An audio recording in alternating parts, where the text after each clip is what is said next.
I guess I can always start off by saying loose lips sink ships. That's almost a pun anymore. I'm Phil Schneider. I worked 17 years for the United States government as a geologist and aerospace engineer, as well as a structural engineer. I worked for such elusive occupations with Boris and Knudsen, Bechtel, Page and Page, Aerospatiale of France, and a host of other EG&G and a host of other Los Alamos Laboratory and these kind of things. But rather than bore you with all those statistics, I've got cooked up a real mixed bag here of different topics, and it's might be a little bit like brain overload, but I'll start from the beginning. Now, like I said, I worked 17 years. Co-invented methods of shape charge blasting, as well as laser rock deflagration, which means rock is literally melted or powdered by a special maser laser combination, and the residue of the rock underneath is applied as a coating, as a liquid coating, kind of like instant agate, if you could imagine a hunk of agate, which is a hard silica mineral, rock actually. But up here we have another topic. This is an area to where I worked. I worked 11 years of the 17 years at Groom Lake, S4, S2. It's in the Nellis Air Force Base area. In fact, Groom Lake is, I'll show you in the picture right here. It's right here. Groom Lake is quite the place. A lot of rumors and other kinds of things have come out of there. Of course, people have stood on the outside for years and wondered at what's been flying there. There's all kinds of things been flying. Let me give you a brief overview. Start in ancient history land here.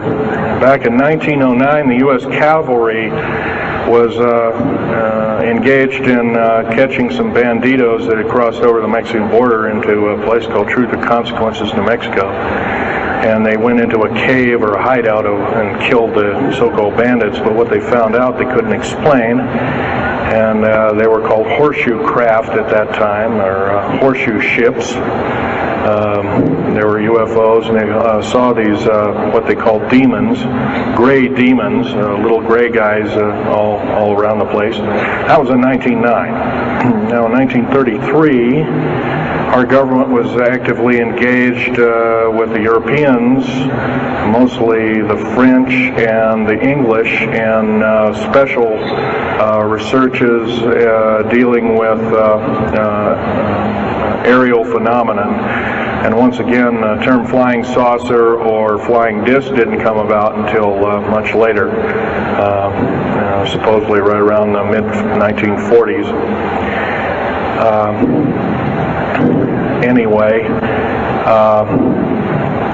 the whole thing here is that also in 1946, I might want to add,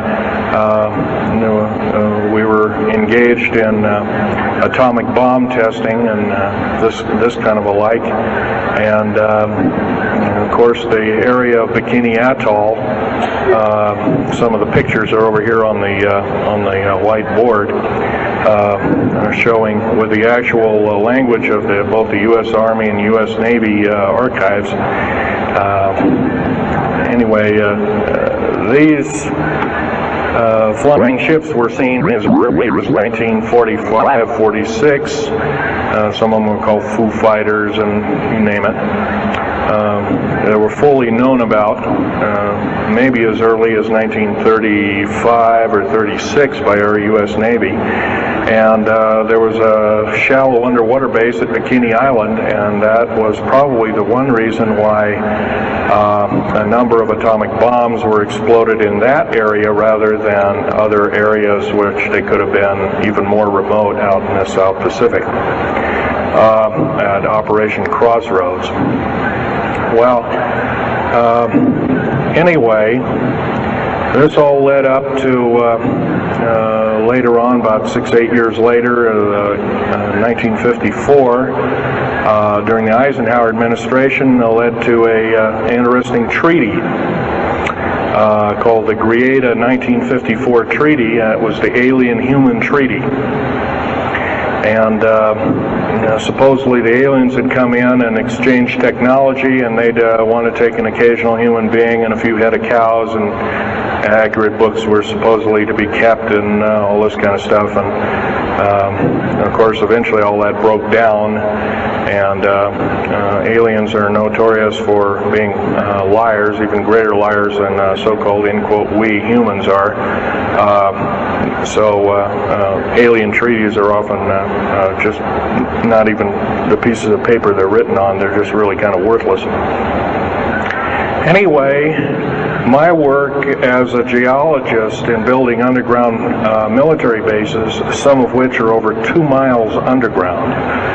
And I think when you listen to Al tonight, if you have a chance to listen to him, he will speak of, Al's actually been on some of the high-speed monorail subway cars, if you might want to call them, that link these bases together. Some of them are capable of riding on a cushion of air about 3/4 of an inch off a rail at a better part of Mach 2. And he's actually been on one of these trains. I've only been in one of the tunnels and helped build some of the tunnels. Incidentally, I helped work on 13 deep underground military bases. Had hands-on experience. Notorious was the one in and around the Dulce, the southeastern and southwestern sides of Dulce, New Mexico, in the Los Alamos laboratory regions, where we built some hermetically sealed rooms that were very deep, going down over a mile. We also built additions onto Groom Lake and S2 and S4 complexes. There are a total of 9 underground. They're called DUMBs. Like, you can learn a lot from this dummy, but DUMB stands for Deep Underground Military Base, and or a deep underground DUM2, for instance, is a submarine base, and I have built a few of those too, which are off our continental shelves and in certain islands and out in the Atlantic and the Pacific in strategic locations. All this, I can hardly, in an hour's time, I can hardly squeeze all this in, so I'll be kind of rambling here if you just bear with me. The main topic of my discussion here is to link up basically what's going on with these deep underground military bases, what they're being used for, what is the present situation now being employed both by our federal government, which is slowly being phased out by the United Nations government, as well as the New World, end quote, the New World Order, which is an even higher entity, and who these higher entities are taking their orders from, and try and link up basically what's going on. A lot of us have been kept in the dark. We've been given, maybe most recently over here, photographs of an alien at Roswell. I'll just make a very brief statement about that. The photographs cannot stand up to a computer grain analysis test, and therefore are retouched or faked. They're not real. The real one, the real photograph of the charred or dead alien that was, or one of the several that were autopsied, is over here, was given to me by a friend by the name of Skip Fromback of Seattle. And his father worked as one of the principal doctors. He was from Germany at the time, and worked on some of the autopsy material, from what I understand, along with other people. Anyway, you just can't believe everything, and that goes for me. You got to get out there and do your homework. Like I always say, you might don't put your spectacles on, you put your skepticals on when you listen to me. So if we can have a show of hands here, how many people have heard about Roswell, New Mexico? Very good, almost all. And how many people have heard about the black helicopters and the other kinds of flying saucers type equipments out at Groom Lake and other places? Very good. Well, this obviously is a nice enlightened audience. Most of you have probably seen what a black helicopter is, or maybe even gotten rare glimpses of an F-117A Black Jet, or Stealth, as they're often called, or a B-2 bomber, B-1 bomber, or some of these other sophisticated aircraft that are now being touted as the new technology. Once again, where did we get this new technology? Well, obviously we've had a little hand in that. Our little alien so-called buddies, have kind of exchanged things, not without a great cost. The cost of which has been a lot of people have disappeared. Some, and I'll blow this statistic by you, there's, according to current FBI and Defense Intelligence Agency and CIA statistics, 100,000 children and 1 million adults disappear every year, and these are not kidnappings or murders or rapes or suicides or anything, totally unaccounted for. And where are these people going to? Nobody knows. Maybe one of us in this room, or somebody, has encountered such an individual and lost a loved one or a friend or something, and that's unfortunate. My best friend, Ron Lee Rummel, several years ago, got himself murdered because we dared to put out in print, at that time I was still working for the government, and so was he, we dared to put in print the so-called the Strategic Defense Initiative, or Star Wars, as part of the New World Order, and takes its actions. It was originally written as a kind of a spoof or a joke. We had one of these alien greys dressed up and had New World Order insignia on, and of course that wasn't taken very nicely, and my friend got himself murdered. It was called a suicide, but now it's been turned over to special authorities who now acknowledge it was a homicide. Other than that, I'd like to also mention something about my father. My father was a U-boat captain in Hitler's Navy, and he got captured and taken over. I didn't find this out until about 2 weeks before he died on his deathbed. He kind of told everybody in total shock. I was one of them. In fact, I didn't believe him. I thought he was kind of in delirium or something like that. And of course, other things have come up since. And so, anyway, he was captured by the French, turned over to the Third Army, the U.S. Third Army, and then U.S. Third Army turned him over to the Navy. And he was a master machinist. Now, that's not a journeyman. A master means they can take a block of metal and make a gun or a watch or some other fine instrument. And he was a master machinist. He later became an MD doctor and part of the aerospace medicine group of the United States Navy. Was instrumental in helping build the USS Nautilus and its first nuclear-powered predecessor, the Enterprise, the first nuclear-powered aircraft carrier, and other ships like it. He pioneered all the ways in building very small and miniature nuclear engines, and he even helped work later on in his life. He helped develop the infamous grid bed nuclear motor, which is now employed in some things that look like flying saucers that people claim are flying saucers. Yes, we, in quote, the United States Air Force and other armed forces, are training other European forces to fly unidentified, or now identified, or, in quote, flying saucers. We've actually built several prototypes that are flying under names of black craft. My position as a geologist and engineer got me to see a lot of things in the world. I've been in over 70 countries.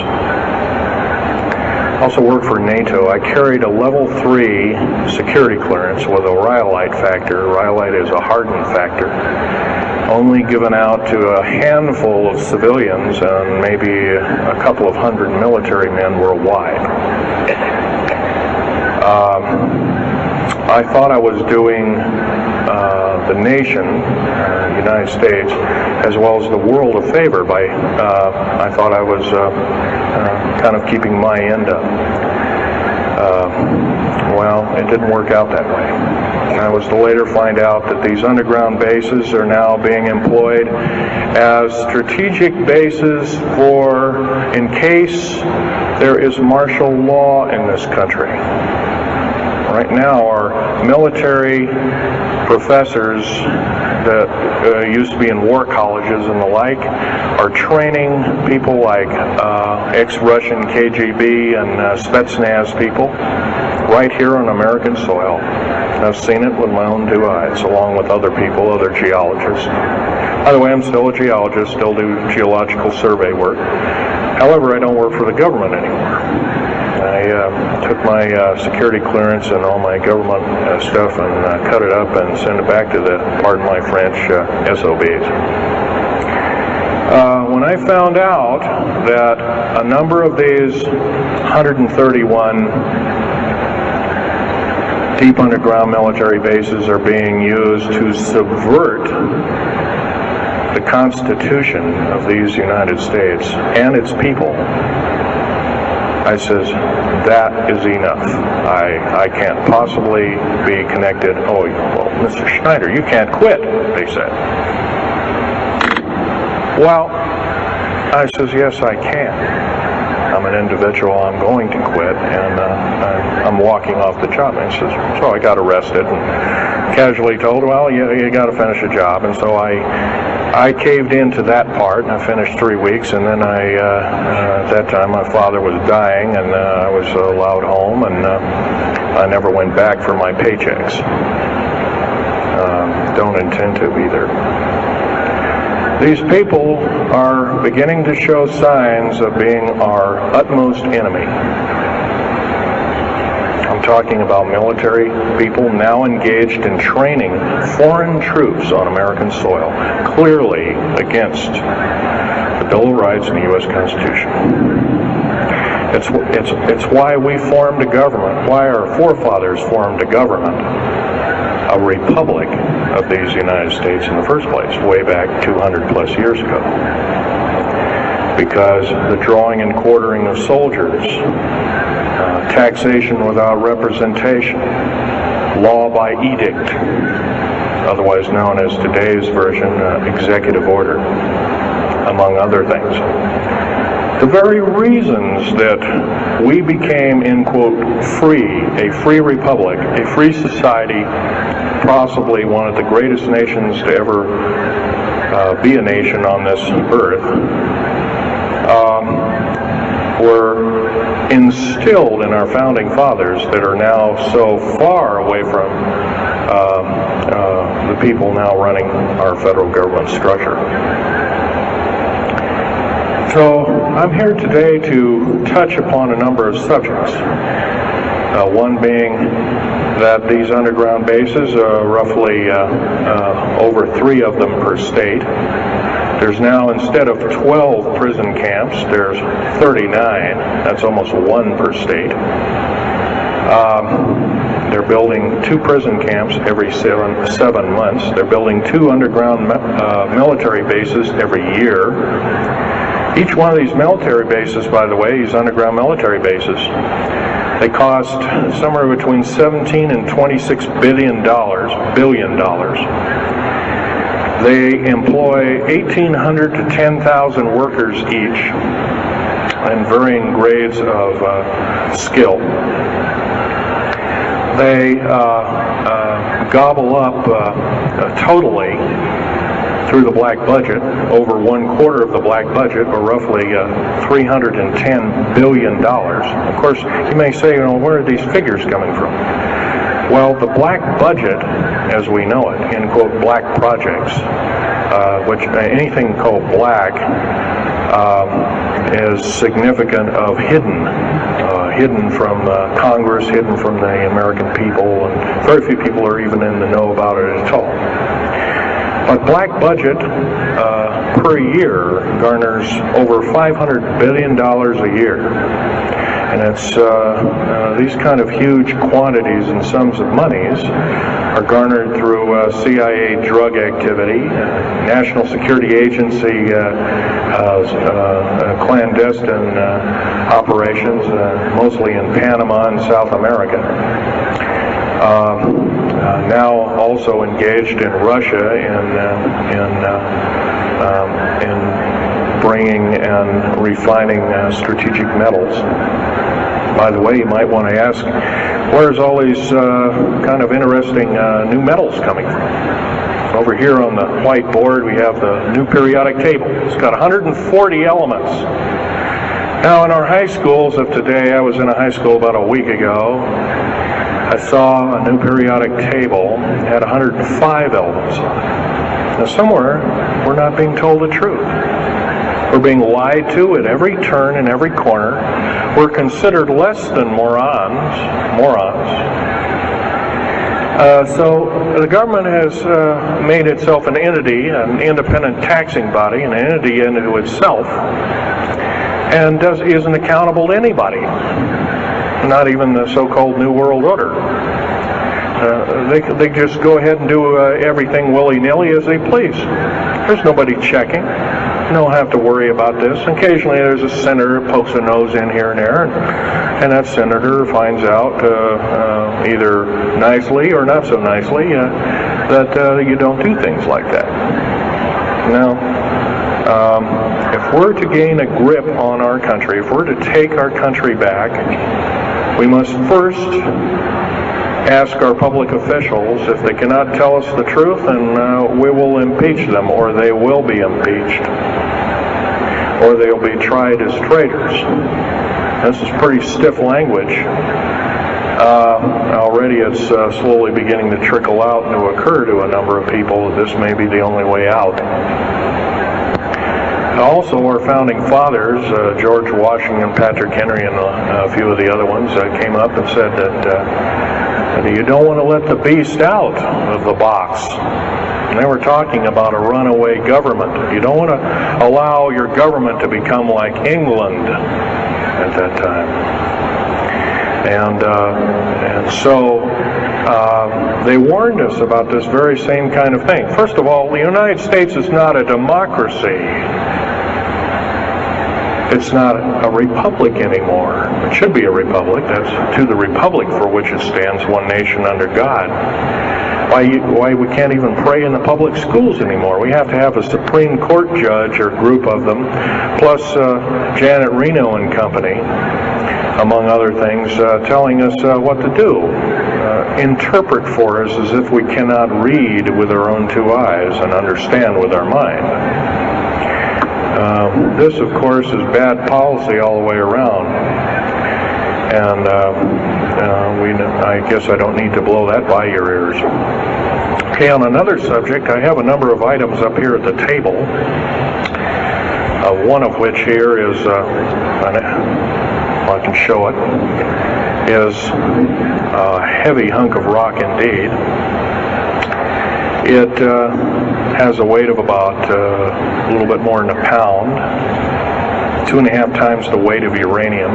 It's not radioactive, can never be made radioactive. It's composed of earth, rare earth, clays, and powdered metals, as well as an alien element,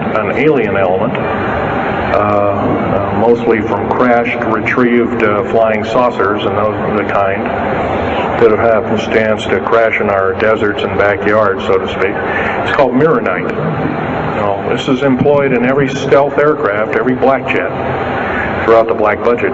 Also in the very small quantities in the skins of black helicopters. Mironite. Here's another thing. Here's a piece of probably the purest titanium you'll ever hear or see. It's so pure, it's also composed with other alien elements to make it extremely tough. It's capable of withstanding temperatures in excess of 7,000 degrees Fahrenheit. Our new Phoenix-class submarines, of which we're building 2 a month right now. Phoenix-class submarines is a black budget program. Each one of those submarines costing $208 million just for the titanium hull, which is made of this material. Approximately 10,000 pounds of it. Now, we've got, supposedly, as of the data right now, we've got 106 of these submarines. They're plying the waters and the waves. They can dive to a depth of over 7,000 feet and hold that for 3 months. It's a fantastic submarine indeed. It has 11 grid-bed nuclear motors on it, engines that run everything, purify the air. And, by the way, these aren't your usual nuclear motor installation. They're very small. They're probably no bigger than this podium, weighing less than 3,000 pounds, putting out as much as the equivalent of 3 aircraft carriers of the Enterprise class. But these Phoenix-class submarines are getting this metal. Now, where are we getting the metal? It's being stockpiled in a number of strategic locations. Supposedly, I've heard stories, well, it's being mined on the moon, and I have no way of proving that, one way or another. I think we're probably getting it from Russia, or refining it in outer space. What are we shuttling? Basically, a shuttle, a secret shuttle flight. 1 a week now is going up and back. What are they shuttling? Well, obviously, they've got kind of their own little laboratories up there, space station, and all this kind of stuff. Remember, what you're being told is only just a smattering of the truth. It's not the real truth. Maybe it's 5% of the truth. Maybe it's not even that. You can rest assured you're not getting much. Another strategic metal is this particular bar with some strange crystals on it. Scalenohedral crystals of niobium, titanium, rhenium, copper oxide. This complex group of elements, not found on the Earth in specific quantities. This was developed at Los Alamos through EG&G and other outfits, are employed in all black jet aircraft, all of them, including the, in quotes, sport model, the little flying saucer we occasionally see over at Groom Lake. And by the way now, if we happen to be with a video camera, taking pictures of the so-called area around Groom Lake, it's now, you can get your equipment confiscated, your car, your house. You're considered the same thing as a drug dealer, and you'll go to jail for up to 5 years and $1 million fine. I personally don't think this is what I'm hearing I just don't think that this kind of punitiveness is what we need in America, and we have to get rid of it. Otherwise, we're going to die with no America. Here's some other elements. Here's a very light element. It's composed of lithium metal, as well as a alien element, a little heavier than hydrogen, but a little lighter than helium, also employed in this. It's used in secretive methods of propulsion, and it also is in a peculiar scalenohedral crystalline form. And anything scalenohedral, and by the way, a scalene triangle is no side is equal to another side. A scalenohedral metallic crystalline structure is definitely alien element, or alien technology converted over to our own technology. These were given to me about a year ago. They're called alien or aurora drops. It's supposedly the skins of the black jets, some of the ones that are coming in at very high rates of speed. They're still glowing red hot, white hot, and they'll sit out there and cool off, and they're dripping their material off of them. And it's kind of like a rubberized coating. It's not rubber, I can tell you that. It's as hard as lava rock, or harder, capable of withstanding tremendous temperatures, but nonetheless some of it sloughs off every time, and so they just kind of scoop it up and throw it in the trash can. There are a few pieces of it. Here's one of the hardest so-called man-made rocks. Once again, it's got a number of alien counterpart. It's got an alien crystalline structure to it, very advanced. It's about 11 times harder than a diamond, about 70 times stronger than a diamond, capable of standing temperatures in excess of 10,000 degrees Fahrenheit.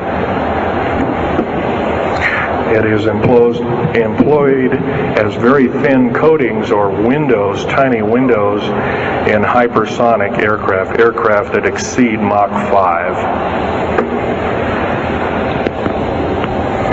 Here's an interesting artifact. Right here in this hunk of rock, which by the way was an old 100,000-year-old chipping tool found in Syria, Jordan rather, excuse me, is a imprint of, it looks like a fossil, but it's not. It's an imprint of a small mechanical part with exactly 360 kind of little rotor blades. Well, this rock is 220 million years old. Who was making machines 220 million years ago? Maybe von Däniken was right after all, huh? Here we have an actual piece of agatized fruit, or it's similar to a lime. It's even been pecked by a bird at one time, and that's still there. So it's instantly turned to agate. It is the same agate or chemical structure as material found at Hiroshima and Nagasaki after the A bombings in World War II, where grasses and flowers and petals of flowers and other kinds of things were instantly petrified, turned to agate.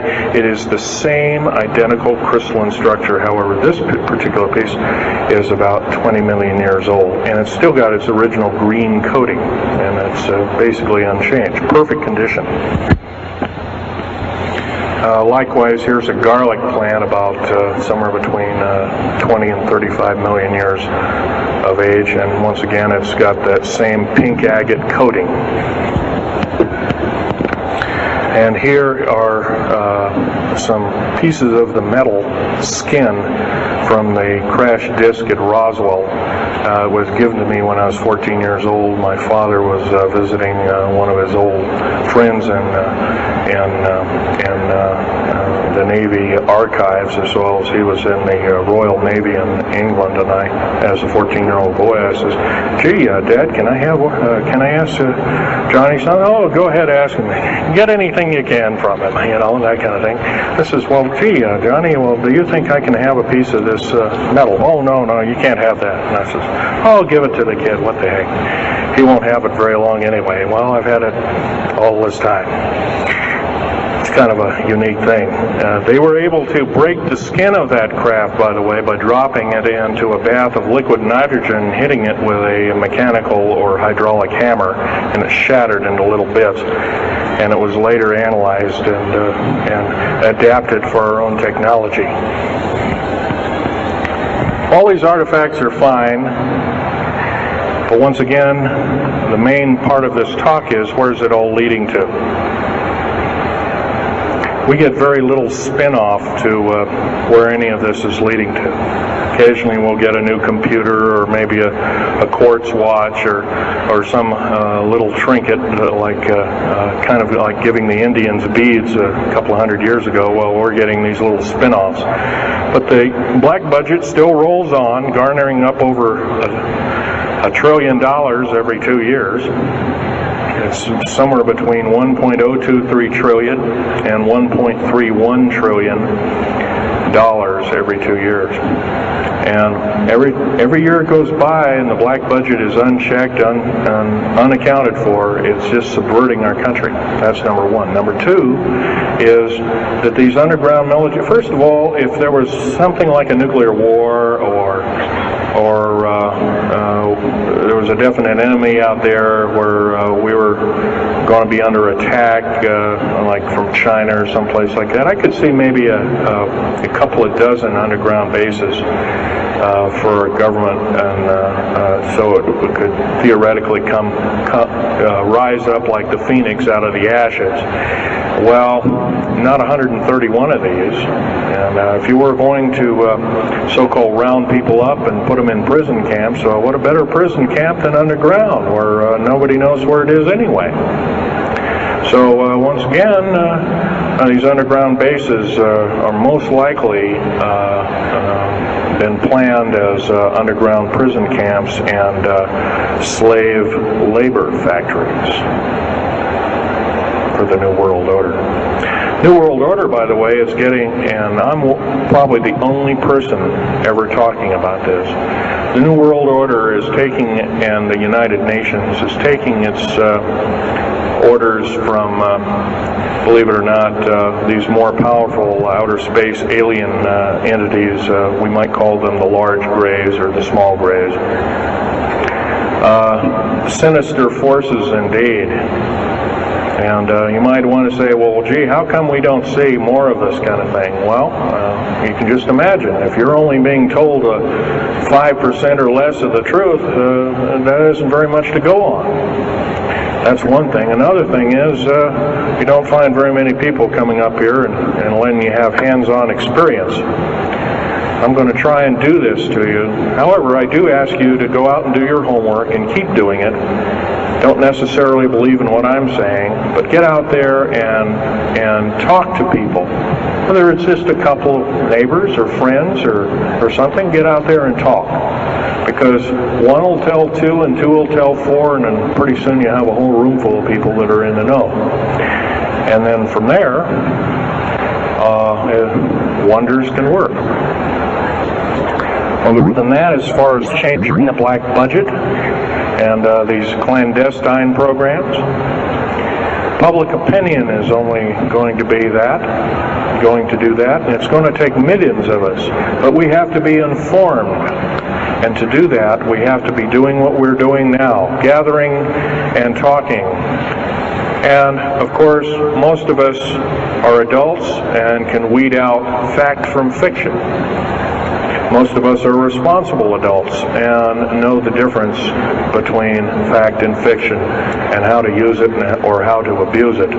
So we therefore have to continue to keep studying and keep talking. If there's just me out there, and believe it or not, there aren't very many people like myself out there talking. I've given over 30 talks in the United States, Canada, Japan, Went over to England, went to Japan kind of illegal, came back the same weekend. They flew me in and out, but gave a talk to a number of their execs, and they were very interested indeed. Now, if this is all a bunch of poppycock and hooey and poo-poo, I wouldn't be listened to, be given an audience by these people, but evidently I have.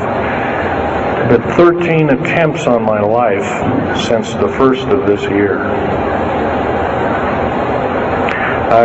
There's a number of you ladies present, so I won't gore you out, but Al has seen some of the wounds, and there's a few other people that have been to a few of my other lectures, and they can attest that I have been shot. I've been run off the road, I've been pushed off the road, I've been mostly shot at, and that kind of thing like that.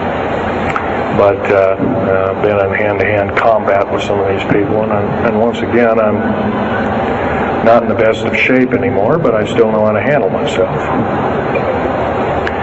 And I'm just about ready to wrap things up here, but just basically wanted to give you an overview of what's happening. And if we have any questions, we can start asking a few questions. Okay, here's a gentleman way over here. Would you please speak up loud?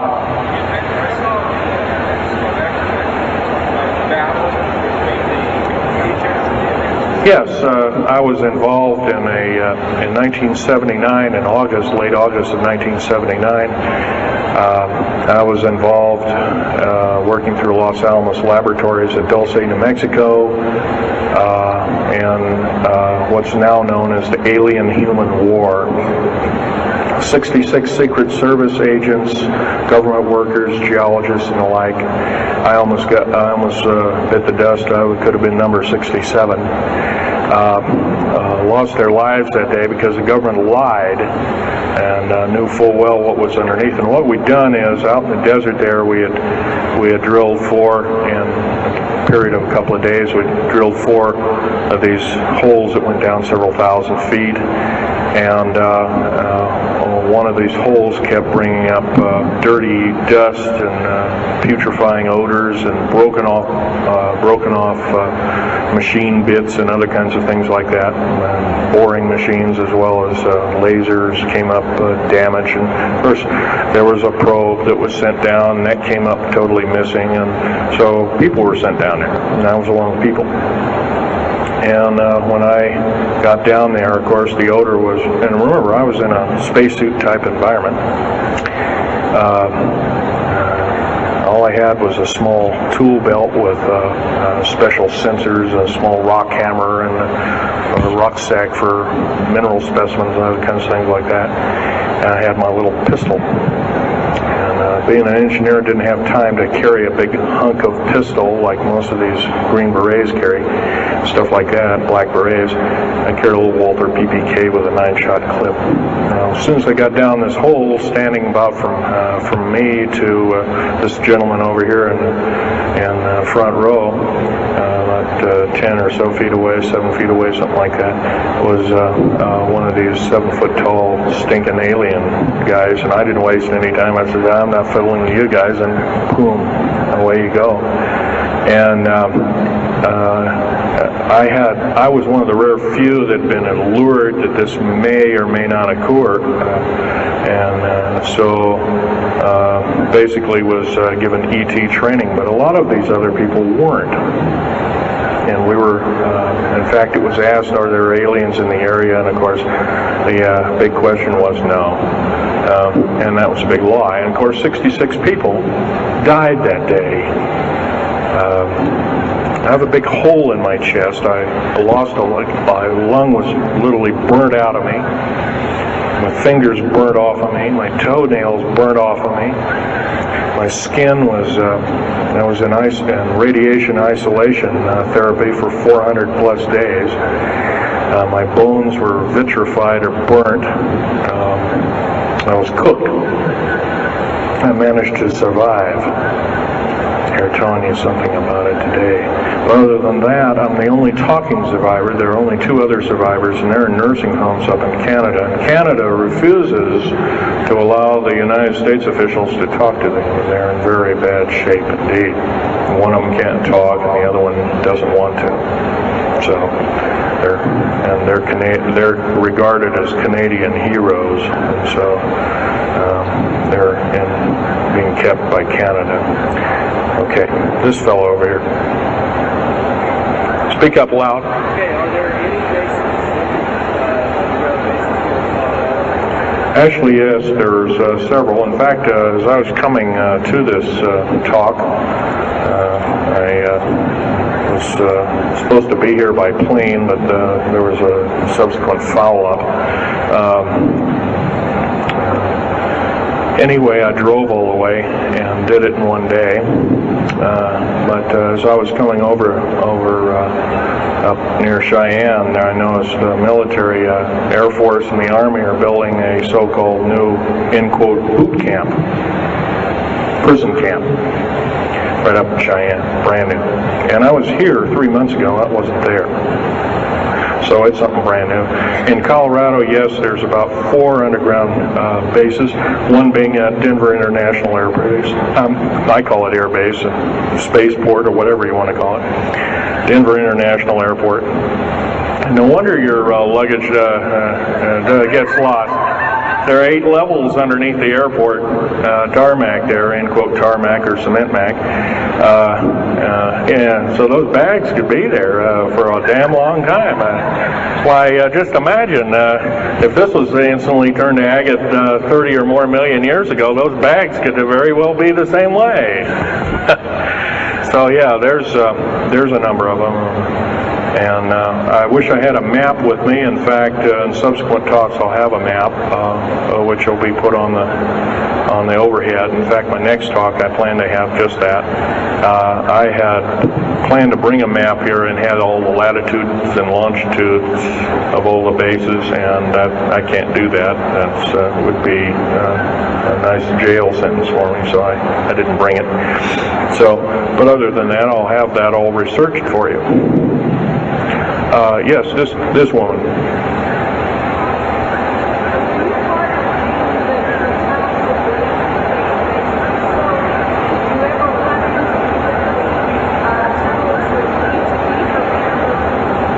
Yes, as far as there being an inner Earth, a hollow Earth or anything like this, no, I've never run into anything like that. However, Al Bielek has been on these tunnel trains at the better part of Mach 2, going from coast to coast in an hour and a half, faster than any jet plane that we got, including the SST, or thereabouts, the same rapid speed. But I helped build a lot of these tunnels, and all of the underground mountain or military bases are connected, all of them, all 131 of them.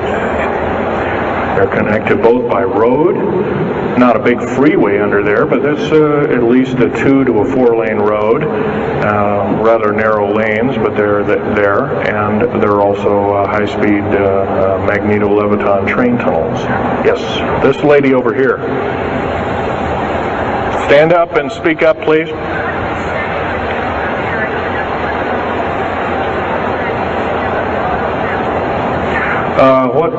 What levels of military personnel know about this? Most of the levels of military know about this, especially the higher levels, higher officer levels. The enlisted, I'm sure, don't, or are basically kept in the dark like we are, end quote, we are. So, yeah. This fellow right here with the hat. Adam? Where are most of these bases located? Well, there's 131 of them in the United States, 127 of them in the lower 48. There's some in Canada, I'm not counting those. Some in northern Mexico, I'm not counting those either. They average about 4¼ cubic miles hollowed out underground, an average depth of 5,700 feet underground. Average cost $17 to $31 billion each. They employ anywhere from 1,800 to 10,000 people.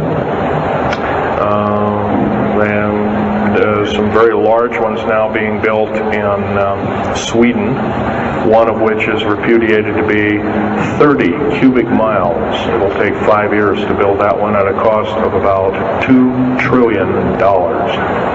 And that's all being supplied by the United Nations. Yes? Anybody over here? No? This gentleman. Speak up, please. Okay, you want to know exact locations of all these? Well, for where all of your Army, Marine Corps, Navy, and Air Force bases are, they're with all the present, not the ones closed down. By the way, the closed down bases are now being used for gasoline storage and equipment storage and these kind of things. So they're not really closed down yet. Boot camps, end quote, boot camps and all this kind of stuff. So-called prisoner camps and these kind of things. Right now our police, for instance, are being trained by the Air Force and the Army intelligence in martial law research, as they call it. How dare they call that by that name. So where these are, where every one of these strategic bases are now. In Colorado, in around Denver, there's 3 of them, and they're fairly small. Some of these bases are only maybe 2,000 to 3,000 feet in depth. Some of them were built a long time ago, back 35, 40 years ago, and they're only maybe 500 feet, and they're mostly for equipment storage. Denver, and then there's Fort Collins. There's also Colorado Springs area has a number of them. By the way, Colorado Springs is kind of a famous area. Nikola Tesla's laboratories were in Colorado Springs, and need I say more? I'll leave that up to Al Bielek. As far as Nellis Air Force Base, there's 9 underground mountain bases in Nellis Air Force Base. That's in Nevada. It's north of Las Vegas. There's going to be a UFO show and conference in Mesquite here later on this month, and that's up very close to, end quote, Area 51. That whole area, by the way, the state of Nevada is 81% end quote, managed or owned by the federal government. Land is either restricted or run by the federal government. That's why there's groups rising as we speak, dealing with the problem very vociferously, and senators are now getting involved. So evidently waking up is occurring. Yes, this gentleman over here. Speak up, please.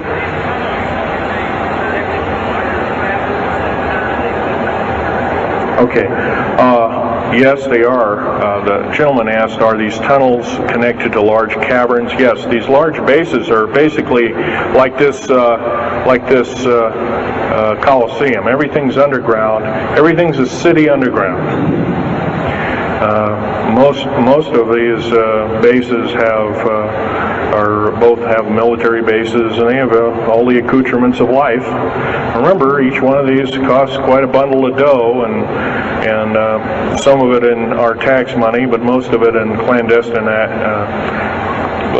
approaches, and that's definitely undermining the country. Yes.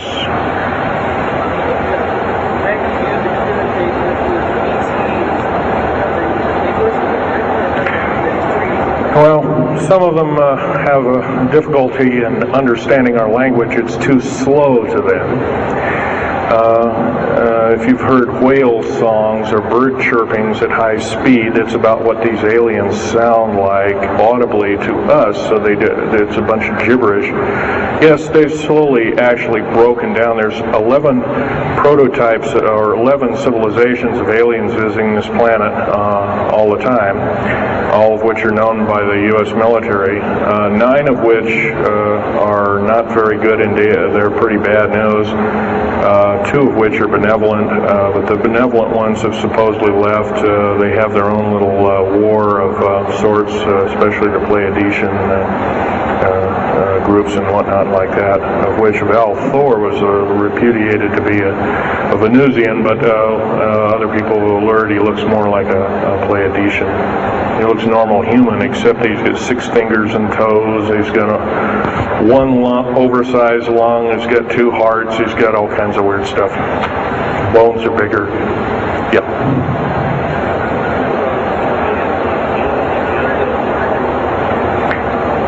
The man asked, do I tie in the alien agenda to the New World Order? Yes, sir, 100%.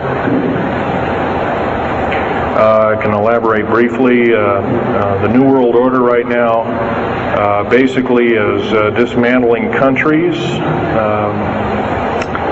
governments, telling governments not to war with each other anymore, basically, so that looks good on the outside. They're taking their orders directly from the aliens who've got their own timetable. They want the one world order because they want the planet for themselves. And, of course, you've often heard of the term Global 2000, and that's a supposed sinister plot, or has been a group of sinister plots to produce biological weaponry to reduce or thin out the so-called ethnic cleanse the population of the planet by 5/6, or roughly 5 of 6 billion people, enslaving the rest to work willy-nilly with the so-called people of the New World Order. Now, another peculiar thing is the alien agenda is not really well believed nor understood by a lot of these one-worlders. They don't believe it. They think they've been singled out for their own end of glory, and what they don't know is they're just another human being, and according to the negative or bad aliens, they're just another we're considered bags of food to them. They don't eat us like we think of a cannibal eating a hunk of meat, but they use our glandular secretions as part of their food base, their blood and our glandular secretions like adrenochrome and other kinds of things like this. And in fact, the Atlanta Center for Disease Control has figured out ways that we can combat this and all this kind of thing like that. It might be where these new designer diseases like AIDS and Ebola and hantavirus and all these kinds of things have come up out of nowhere, and these diseases, end quote, almost have a mind of their own. Yes, this lady here.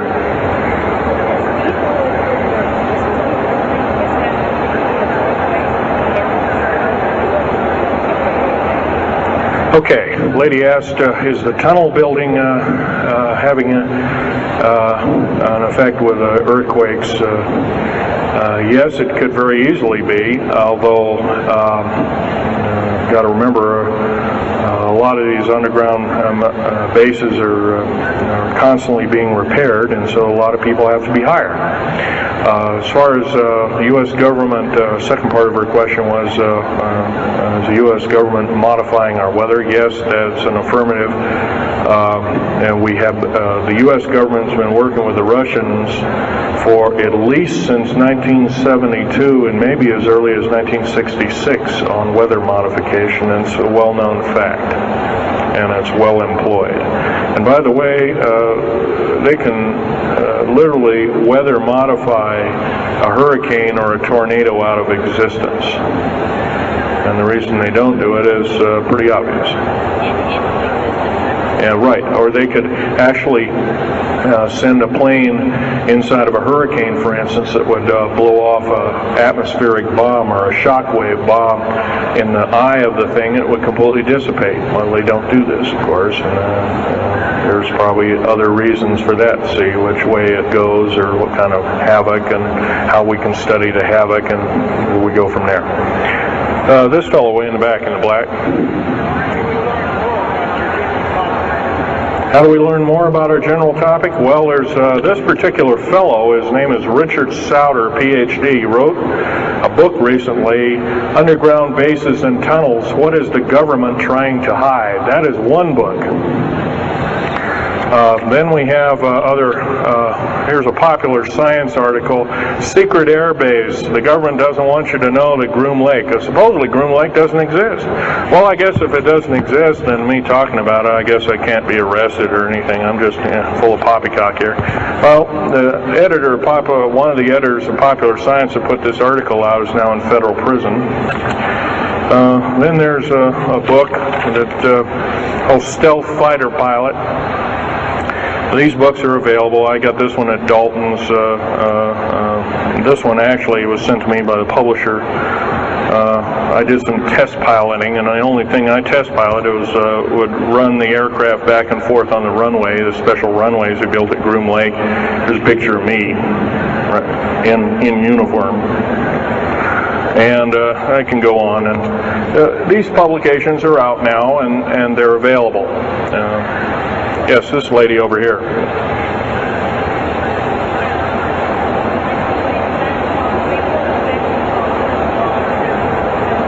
I can't hear you. What?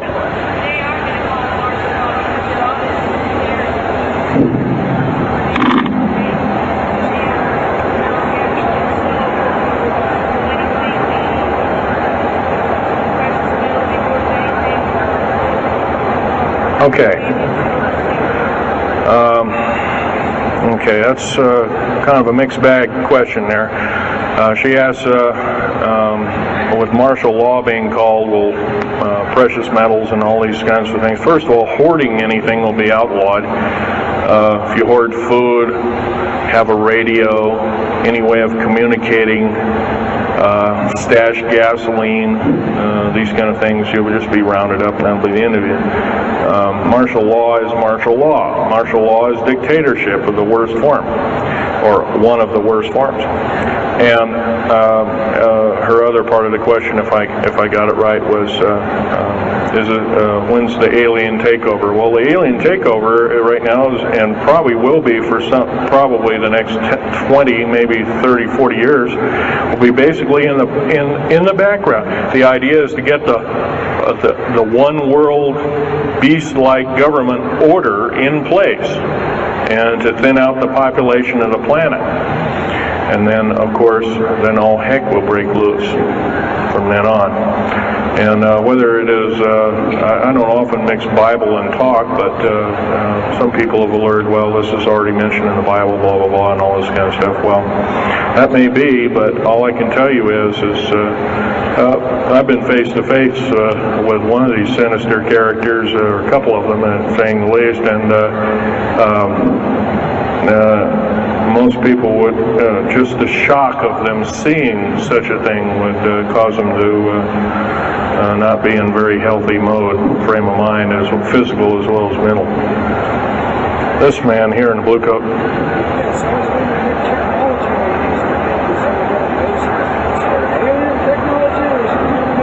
Well, it's a combination. What technology is used to build these underground bases? Well, we have lasers that can drill out, or basically deflagrate or melt out a tunnel 7 miles a day. And that tunnel is 28 feet wide, 28 feet high. You've been told about drilling and boring machines in a very slow, quarter of a mile a day. Most of that went out in World War II. Most of that's all World War I or World War II era materials. And once again, you've been badly lied to.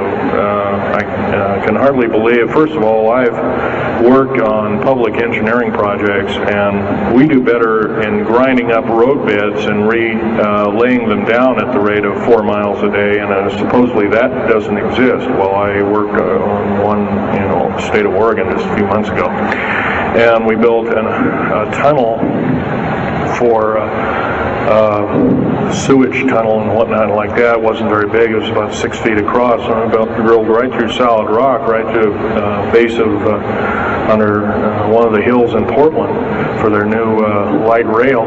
Did that in 2 days. but it was a small, complex tunnel. It was big enough for a man to crawl through and inspect, and I was one of the people that inspected, so yeah.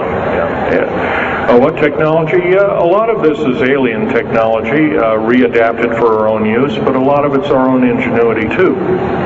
So you can bet, how can you tell alien technology? Well, anything that's just absolutely outlandish, like taking a oxyacetylene welding torch and trying to cut into this metal and getting nowhere, obviously would be metals research, aircraft research and the like, and different tools and products, which things that are many times the hardness of diamond or known hardened substances like boron. Obviously, that's nothing that we came up with on our own, but we could have over a several hundred-year period. But you've got to remember, too, that the military technology is outstripping the public sector technology at the rate of 44 to 45 years of technology for every calendar year, every 12-month calendar year here. So every year going by this time in 1996, the military technology will be roughly 45 years more advanced than where we are today. So it's quite possible that way back in 1943, the U.S. Navy not only caused the ship to disappear, it literally disappeared and reappeared. Basically, military technology right now is about 1,200 years more advanced than public state technology. And computer technology right now, it's off the scale. I can't tell you. It's just right now, and employing just in black jet and stealth aircraft, the new computers are so completely advanced that we couldn't get them in the public sector for maybe another 40 or 50 years. Yes, this lady here.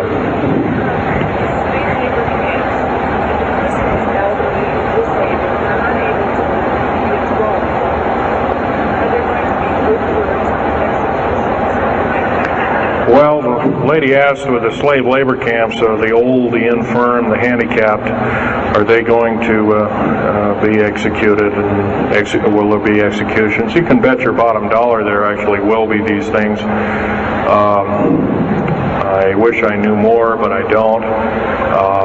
I've had my own agenda to kind of keep up and talk about.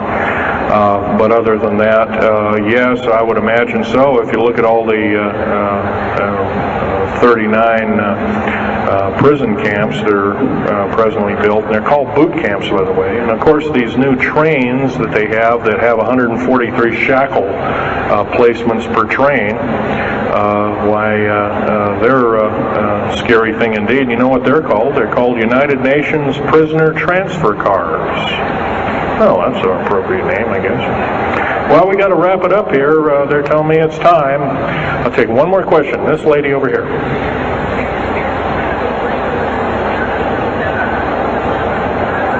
Don't brainwash you. They don't brainwash you. How do they brainwash 18,000 people that are working? Well, you sign this little piece of paper saying you work, you go to prison for the rest of your days. Or you're not going to be taking home a paycheck of about anywhere from $4,000 to $40,000 per month, depending upon your position. $40,000 a month is a lot of petunias. Okay, well, I got to wrap it up here, folks. So I'll be over in Al Bielik's booth. I think it's over in booth number 125. I can take other questions there and let you take a look at artifacts. And once again, on these artifacts, in a very few minutes, don't handle them, just look at them. Thank you very much.